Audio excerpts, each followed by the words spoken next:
welcome to FPL Selection. Today we're going to take a look at how the team is shaping up for Game Week 20, but first a quick look at how we got on in Game Week 19. So 80 points this week, caused a small drop from 399 to 423, which I was very pleased with considering I got the captaincy wrong this week. So yeah, only 24 places dropped down, so not too bad. Made no transfers coming into the game week. Turned out to be a good decision, as I decided to play Lewis Hall in place of Bruno Fernandes, who was suspended.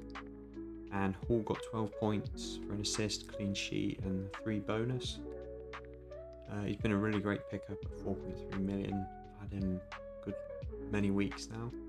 He was just going to be a nice cover on the bench for a while, but yeah, been excellent the last few weeks, Newcastle, the last 4 especially, so yeah, very happy to have Hall. And then Alexander-Arnold did even better. He had 15 points, got the goal, clean sheet and 3 bonus. There was a bit of luck with the deflection on the goal, but probably balances out the bad luck he's had from all the chances he's created in the last couple of games. So yeah, he's looked very lively, and yeah, very happy to have him in, as I wasn't 100% certain on getting him in, but I think that was a good choice now. And Salah again, just inevitable at the moment. Huge score, 16 points, goal, 2 assists. You have to think it's going to slow down at some point because the numbers he's putting up at the moment are crazy. But yeah, I definitely learned my lesson this week. There's no point going against him with the captaincy at the moment, just the form he's in. I got away with it this week, you know, only having a small rank drop. But yeah, the 14 point swing, I guess you could look at it and say that my team is quite strong if I can deal with that kind of swing and, you know, spread the points out across the rest of my team. So yeah, I'm not too disappointed, but I think, yeah, until I see Salah drop off now, I think I'm just going to keep captaining him for the foreseeable and yeah, not take too many chances and just assume that the rest of my team can be the difference for, you know, getting any rank rises. So let's look ahead now to Game Week 20. Got 2 free transfers and 0.9 in the bank. Well, actually, I've only got 1 transfer now, as I have already done Jota to Mbeumo. And I'm recording this Wednesday night, and Mbeumo is predicted to go up tonight, so I thought I would just get on and get that done, as I'd had that plan for a good while now. And yeah, he scored again against Arsenal. So yeah, I just don't want to mess around there. I made the mistake of getting rid of him before, and I've been waiting for the chance to get him back. Obviously I've done okay with Gordon's points that I've had since I got him in for Mbeumo a few weeks back. But yeah, I just think he's just going to be a 90-minute man on penalties. Just stick him in there for many weeks, and yeah, he's going to average out a good points per game if you keep him for sort of 10 weeks or so, maybe longer. We'll see how we go with that. Jota punt for 2 weeks. Yeah, it didn't go so well. I got the 1 goal out of him this week, so can't complain too much. But yeah, I think in hindsight, I kind of wish I'd had Mbeumo for this whole period, and I'm sure I would have picked up Gordon along the way he's playing at the moment. But yeah, that's done, and yeah, probably roll the other transfer, but yeah, let's see what the weekend brings. So moving on to the team. First, let's have a look at the defence.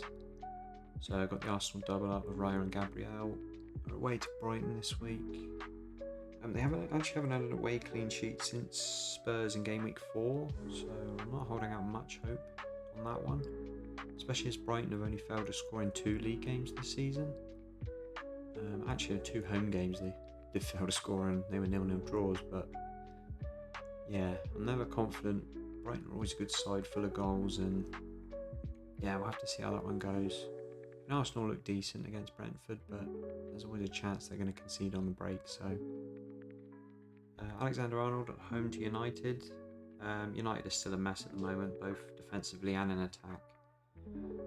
Got well beaten to 0 by Newcastle and Wolves in the last 2. So yeah, I'm not expecting much from United there. They're going to be cautious and sort of play a lower risk possession game, I think. Avoid the transitions and quick counter attacks from Liverpool. but I think if Liverpool get their press right, United still not structurally quite right yet. They're still trying to put in the patterns of play that Amorim wants, and yeah, there's just too many mistakes at the moment, and the way Liverpool are playing, they're just going to punish every little mistake. So yeah, I think there's a very good chance here for a clean sheet for Trent, with United just don't look like they're going to score at the moment anyway, and yeah, he's going to have plenty of opportunities to get forward, and up against Dalot there, yeah, I think he's going to be putting on plenty of chances for the front three there. Castagna is home to Ipswich.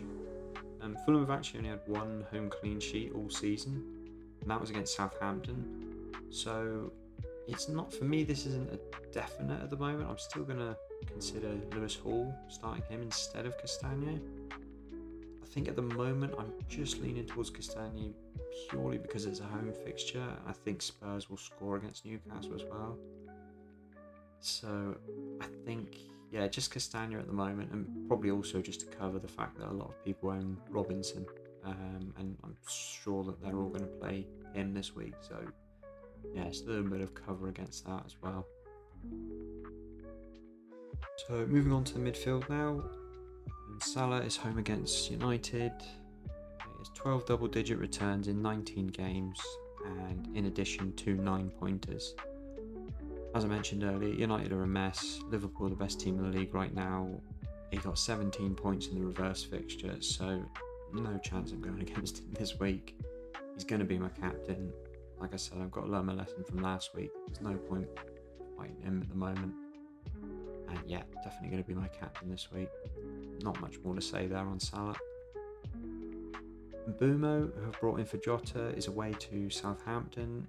They have been a bit tighter defensively in recent games. Possibly the return of Ramsdale in goal there has helped. And Brentford don't score too many on the road, but whenever they do, you always expect Mbeumo to be involved. And Southampton, even though they've got the new manager there and they might have tightened up a little bit, it's still the quality of the players there.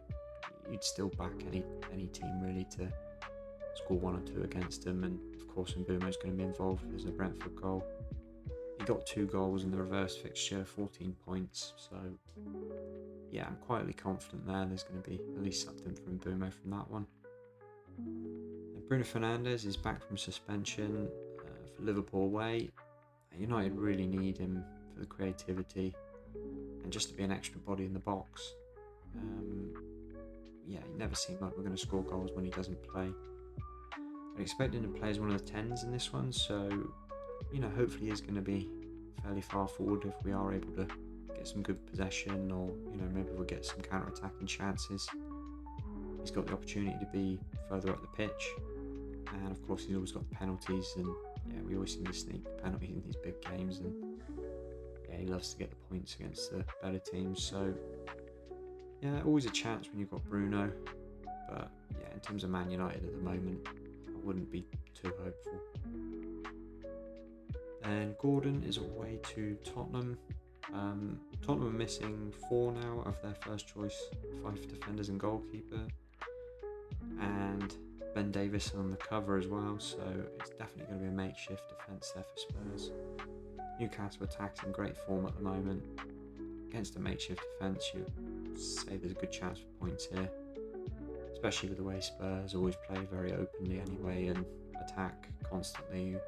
So I can see plenty of chances here for Gordon to get some more returns in this one. Palmer's away to Palace this week. Palace are slowly getting better and certainly moving away from that poor early season form.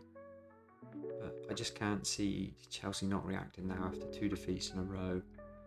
Palmer's been very unlucky actually in the last couple of games. Still posting very good numbers, expected goals, expected assists. So he was very unlucky with the disallowed goal in the last game against Ipswich. He hit the bar as well, post I think. So you've got to be confident in Cole Palmer, but I'm not confident enough to go against Salah, so he's just going to be my vice captain this week. And onto the forwards. Isak's away to Spurs. Not much I can say different to what I said when I spoke about Gordon. The only other thing to mention is obviously Isak is the best forward in the league right now.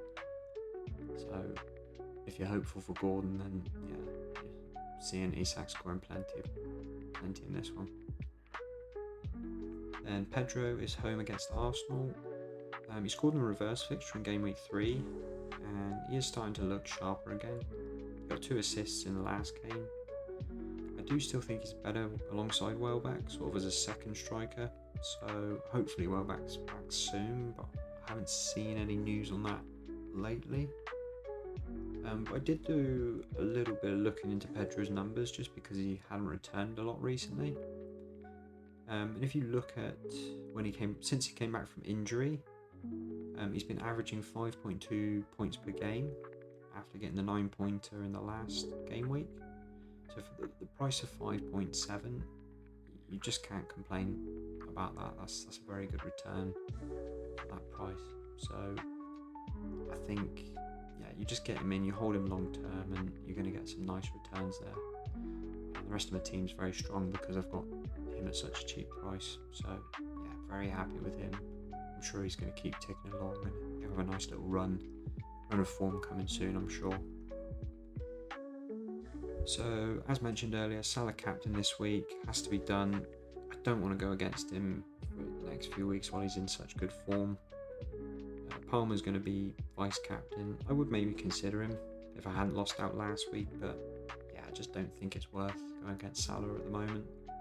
Just let the rest of the team, make up the differences that hopefully will get me up in the ranks. And I'll probably likely roll the second transfer. I've got Lewis Hall first on the bench at the moment, and Vandenberg is actually back now from injury, so he's second on the bench as injury cover, so I don't think I need to make any other moves this week. So that's it for this one. Thanks for watching, and I'll catch you on the next one.